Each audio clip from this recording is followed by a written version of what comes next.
Section 14. A society based on liberty, equality, and fraternity, an ideal to aspire to. I would not be surprised if some of you have grown weary listening to this tiresome tale of the sad effects which caste has produced. There is nothing new in it. I will therefore turn to the constructive side of the problem. What is your ideal society if you do not want caste is a question that is bound to be asked of you. If you ask me, my ideal would be a society based on liberty, equality, and fraternity. And why not? What objection can there be to fraternity? I cannot imagine any. An ideal society should be mobile, should be full of channels for conveying a change taking place in one part to the other parts. In an ideal society, there should be many interests consciously communicated and shared. There should be varied and free points of contact with other modes of association. In other words, there must be social endosmosis. This is fraternity, which is only another name for democracy. Democracy is not merely a form of government. It is primarily a mode of associated living, of conjoint communicated experience. It is essentially an attitude of respect and reverence towards one's fellow men. Any objection to liberty? Few object to liberty in the sense of a right to free movement, in the sense of a right to life and limb. There is no objection to liberty in the sense of right to property, tools, and materials as being necessary for earning a living to keep the body in a due state of health. Why not allow a person the liberty to benefit from an effective and competent use of a person's powers? The supporters of caste who would allow liberty in the sense of a right to life, limb, and property would not readily consent to liberty in this sense inasmuch as it involves liberty to choose one's profession. But to object to this kind of liberty is to perpetuate slavery. For slavery does not merely mean a legalized form of subjection, it means a state of society in which some men are forced to accept from others the purposes which control their conduct. This condition obtains even when there is no slavery in the legal sense. It is found where, as in the caste system, some persons are compelled to carry on certain prescribed callings which are not of their choice. Any objection to equality?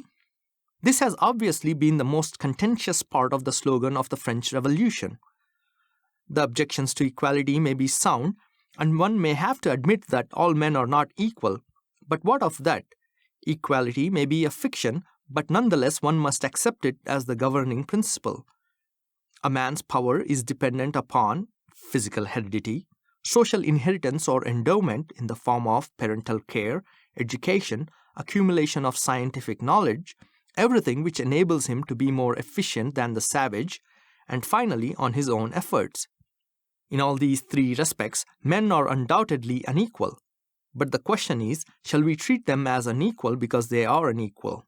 This is the question which the opponents of equality must answer.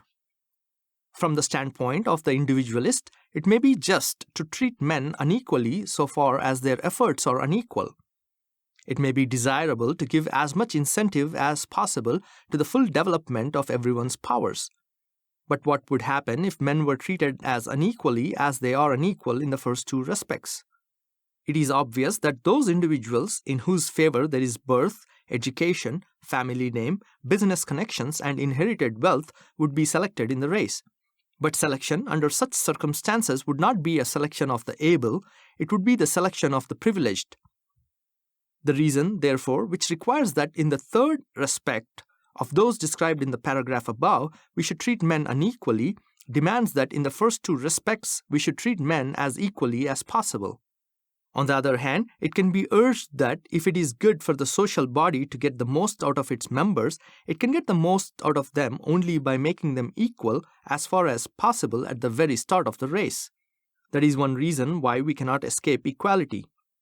But there is another reason why we must accept equality. A statesman is concerned with vast numbers of people. He has neither the time nor the knowledge to draw fine distinctions and to treat each one equitably, that is, according to need or according to capacity. However desirable or reasonable and equitable treatment of men may be, humanity is not capable of assortment and classification.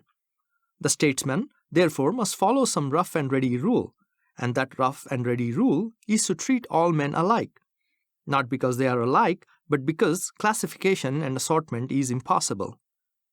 The doctrine of equality is glaringly fallacious, but taking all in all, it is the only way a statesman can proceed in politics, which is a severely practical affair and which demands a severely practical test.